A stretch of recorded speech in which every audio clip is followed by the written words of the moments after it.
Bonjour les amis, on se retrouve pour terminer notre petit teddy-bear, notre ours de chez Noz.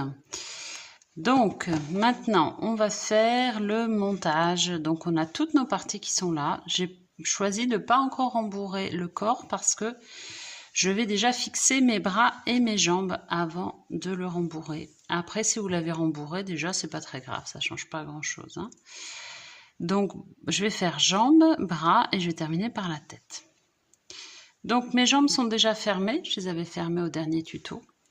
Et je vais les placer de manière à ce qu'il soit, quand il est assis comme ça, il soit assis sur ses jambes. Je ne vais pas les mettre trop au bord, il faut qu'il soit, on voit sur la photo, il faut qu'il soit dessus. Donc j'ai un doigt que j'ai rentré dans mon corps et je vais pouvoir faire ma couture tranquillement. Hop. Et après, je laisserai mon fil sortir par là. Alors, je voulais juste vous montrer, si vous faites juste la couture sur le bord là, votre jambe, elle va avoir tendance à tomber, à faire comme ça. Du coup, je récupère mon aiguille. Du coup, je vais piquer un petit peu plus par là pour maintenir la jambe comme ça et qu'elle s'ouvre pas. Après, c'est un choix personnel. Si vous avez envie que votre petit ours puisse se mettre debout aussi, vous pouvez très bien aussi choisir de le laisser, de le coudre que sur le bout de la patte.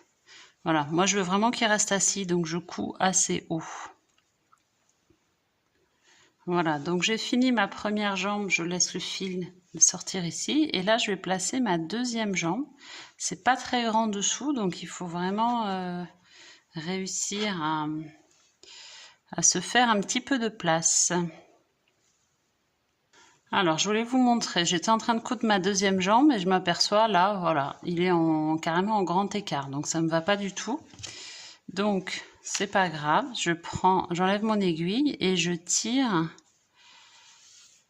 sur mes coutures, la couture de ma jambe pour défaire, et je le remets dans le bon axe. Je voudrais qu'il soit plus comme ça, parce que là, grand écart, c'est carrément moche. Donc voilà, je remets mon doigt et je le maintiens comme ça pour être sûr que je ne refais pas la même bêtise. Et là, on voit d'où vient mon problème, c'est que là, ce fil-là était mal placé. La laine, je sais pas si vous c'est pareil, moi ma laine elle est pas top, elle fait des petites bourres là, c'est pas au top. Allez, je vais recommencer. Alors voilà, là je suis dans un axe qui me plaît mieux. Je ne l'ai pas encore rembourré, mais là j'ai laissé mes deux fils sortis, mes deux fils marrons. Je vais faire un double nœud bien solide. Je peux tirer cette fois-ci parce qu'il n'y aura pas trop de tension. Donc je le fais bien solide, double nœud, et je vais couper à ras. Alors à présent, j'ai mis mon aiguille sur mon bras. J'ai rembourré que le bout parce que j'aime pas quand ça fait des gros boudins. Je vais faire comme les jambes, je vais fermer le haut de mes bras pour pas être gêné pour la couture. Et maintenant, alors choisissez là où vous aviez fait vos petits points bullion, il faut que ce soit vers l'extérieur. Et on va les mettre tout là-haut. Après, vous pouvez les mettre inclinés vers l'avant ou tout droit comme eux, ils ont fait. Ça, c'est vous qui voyez après. Donc, pareil, on va faire une couture toute bête et laisser le fil dépasser de l'intérieur après. J'ai fixé mon premier bras, je laisse le fil sortir ici. Et maintenant, je prends mon deuxième bras. Faites bien attention à ce que vos points de bullion de nœud parisien soit à l'extérieur, et on va mettre le deuxième selon le même principe. Voilà, j'ai fixé mon deuxième bras. J'ai toujours pas rembourré mon corps, mais c'est que je trouve ça plus facile pour faire mes petits nœuds là. Mais bon, si vous l'avez fait, c'est pas très grave.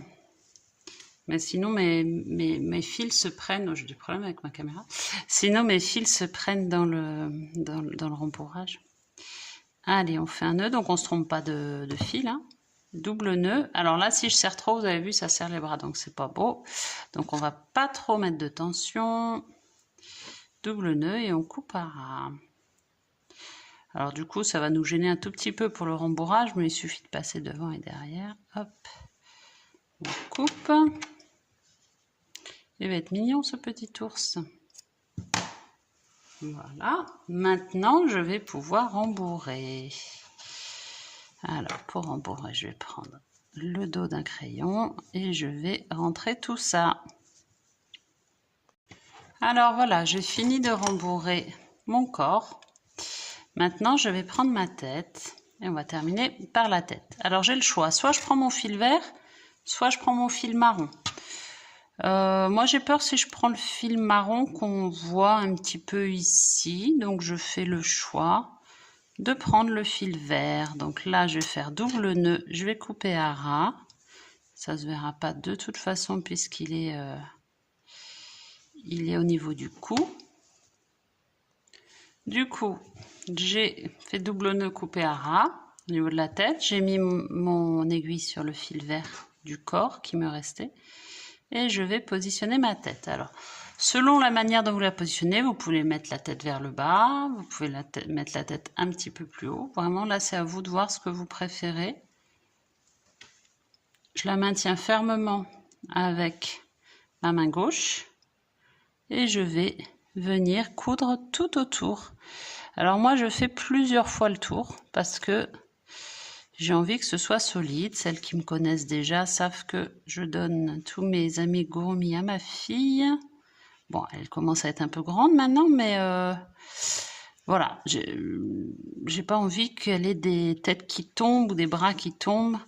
Donc voilà, c'est un amigurumi qui va vivre, cet ourson. Donc il va pas rester dormir sur une étagère, hein. Ça, je peux vous le garantir. Il va vivre des aventures. Donc il faut que ce soit solide, on ne peut pas se permettre de donner à un enfant quelque chose qui a la tête qui tombe. Allez, je vous laisse comme moi faire tout le tour pour coudre votre tête et on se retrouve à la fin. Alors j'ai fait plusieurs fois le tour pour bien maintenir la tête, vous voyez elle ne bouge pas du tout. Donc là, j'ai laissé mon fil. Je voulais vous montrer comment je fais en général. Je pique dans le bras.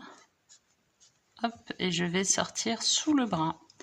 Ça, c'est ma petite cachette. Et là, je vais faire un double nœud en prenant le fil. Un fil d'une maille, là. Tac, comme ça, je suis certaine que ça ne bougera pas. Alors...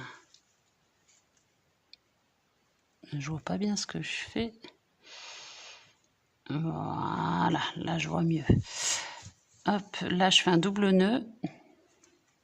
1 et 2. Je tire bien. Hop, pour être sûr que ça ne bouge pas. Et après je vais le rentrer dans le corps. Je vais sortir le plus loin possible. Donc on va dire là. Hop. Et là je vais couper à ras. Et après, hop, ça se voit plus. Voilà mon petit tourson qui est fini. Il est sympathique, il n'est pas très grand, mais ils disent, ouais c'est ça, à peu près 11 cm. Je le trouve assez mignon. Donc, envoyez-moi vos photos si vous avez aussi fait ce petit tour. C'est toujours sympa de pouvoir partager ou des commentaires ou des photos. J'espère que ma fille va être contente. Bon, il n'était pas très long à faire, mais en tout cas, il était sympathique.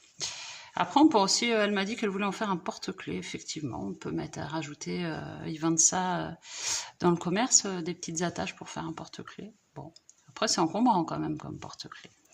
Ok, ben il me reste encore pas mal de kits crochet à faire, donc je vais arrêter de discuter comme ça. N'hésitez pas à vous abonner si vous voulez pas louper les tutos à venir, hein, parce qu'on a encore plein de belles choses à faire ensemble. Je vous souhaite une très belle journée et à très vite.